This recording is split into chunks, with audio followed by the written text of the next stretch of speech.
C'était une soirée magique pour Karim Benzema hier qui a remporté le premier ballon d'or de sa carrière. Si le sacre du français fait totalement l'unanimité, certaines décisions font jaser. Restez bien connectés, on vous explique tout ça dans un instant.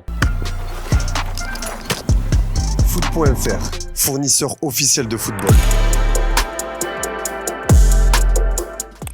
Bonjour à toutes et à tous et bienvenue dans ce nouveau JT Foot Mercato. Avec Karim Benzema, sacré ballon d'or et Thibaut Courtois élu meilleur gardien de l'année, le Real Madrid a quasi tout raflé. Pour autant, en Espagne, on crie au scandale. Avec 2 joueurs récompensés individuellement et 5 joueurs présents dans le top 30 du classement du Ballon d'Or, si on compte Casemiro parti cet été à Manchester United, le Real Madrid a été plutôt bien représenté lors de la cérémonie du Ballon d'Or.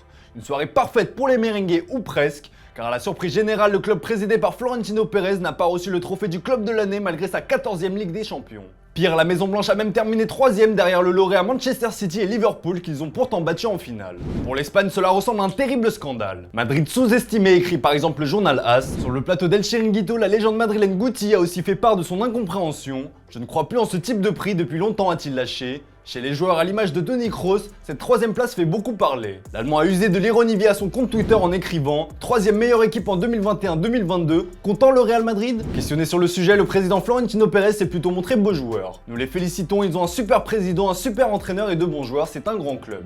L'autre gros scandale en Espagne, c'est la 7ème place de Thibaut Courtois qui a poussé un gros coup de gueule. Si Karim Benzema a pu glaner le trophée individuel le plus prestigieux, il le doit aussi en grande partie à son gardien Thibaut Courtois qui a été décisif tout au long de la saison. Auréolé du trophée Yashin qui récompense le meilleur gardien de l'année, le Belge n'a pourtant terminé qu'à la 7ème place du classement général. Pour le principal intéressé, voir un gardien remporter le trophée du Ballon d'Or relève de l'impossible. Je considère qu'il est impossible de gagner le Ballon d'Or. Vous gagnez la Liga et vous gagnez la Ligue des Champions, votre équipe gagne grâce à vos arrêts et vous ne finissez que 7ème. Au moins ils ont inventé le trophée du meilleur gardien. Pour Saniker, ce classement est également absurde. Je suis content pour Thibaut Courtois, il est de loin le meilleur gardien au monde. Ce qui ne me plaît pas, c'est qu'il ne soit pas sur le podium du Ballon d'Or. Je ne comprends toujours pas sur quoi se basent ceux qui votent pour ce trophée, a-t-il écrit sur son compte Twitter. La réforme du Ballon d'Or ne satisfait visiblement pas encore tout le monde. C'est évidemment Karim Benzema a attiré toute la lumière sur lui, les caméras étaient aussi braquées sur Kylian Mbappé qui était absent du top 5.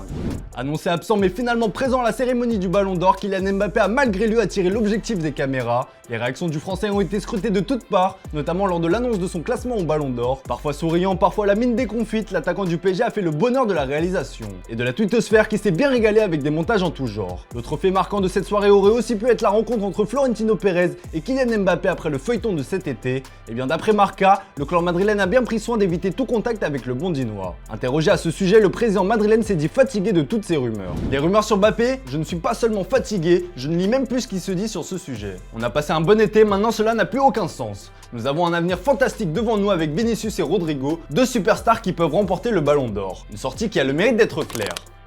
Vous en avez l'habitude, c'est l'heure de la question du jour. Selon vous, quel est le plus gros scandale de la cérémonie du Ballon d'Or? Comme d'habitude, on attend vos avis dans les commentaires. Hier, Antoine vous demandait de vous mettre à la place du Bayern Munich et de choisir entre Harry Kane et Marcus Thuram. Et bien pour vous, pas de doute, c'est le serial buteur des Spurs qui doit être choisi.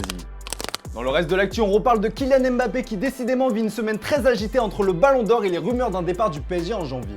L'annonce avait fait l'effet d'une bombe. Quelques heures avant la rencontre de Ligue des Champions du PSG face à Benfica, Marca a annoncé qu'un départ de Kylian Mbappé était à l'étude pour janvier. Finalement, le conseiller sportif Luis Campos et l'intéressé lui-même ont désamorcé la bombe. L'attaquant français a donc préféré calmer le jeu, se disant très heureux à Paris. Mais ça n'a visiblement pas suffi puisqu'à Doha, on n'a que très peu apprécié ces nouvelles rumeurs. C'est en tout cas ce qu'on apprend dans l'équipe ce mardi. Les dirigeants parisiens ont été étonnés puis irrités par toute cette agitation médiatique avant un rendez-vous important en C1. Surtout QSI estime avoir été trahi par un joueur pour lequel le club s'est plié en 4 lors de sa prolongation de contrat. Du côté de Doha, on ne veut pas que Kylian Mbappé dicte sa loi. Ce serait d'ailleurs pour cette raison que le français se serait présenté devant les médias pour éteindre l'incendie. Dans le reste de l'actu, Peter Bosz aurait déjà trouvé un nouveau banc. Limogé de l'Olympique Lyonnais après des résultats très mitigés, Peter Bosz pourrait déjà reprendre du service. Le tacticien néerlandais de 58 ans est suivi par Stuttgart, mais pas que, puisqu'il aurait tapé dans l'œil de Wolverhampton. Selon les informations du Télégraphe, la formation anglaise aurait décidé de le placer dans sa shortlist. Les Wolves, qui sont à la recherche du remplaçant de Bruno Lage, l'auraient même déjà rencontré, et il aurait fait forte impression d'après le média anglais. Le coach de QPR, Michael Beale et Rob Edwards, qui est libre après une expérience à Watford, sont les autres principaux candidats, alors que la piste Nuno Espirito Santo se refroidit pour Wolverhampton. Allez, comme d'hab les amis, on se quitte avec l'image du jour et cette fois-ci c'est bien officiel, on ne reverra plus Gonzalo Higuaín sur un terrain de foot, du moins au niveau professionnel. L'attaquant argentin a disputé le dernier match de sa carrière et c'est sur une défaite face à New York City au premier tour des playoffs de MLS qu'il a fait ses adieux en larmes. Voilà les amis, c'est tout pour aujourd'hui, merci pour votre fidélité, bonne soirée à vous, on se retrouve dès demain pour un nouveau JT Foot Mercato.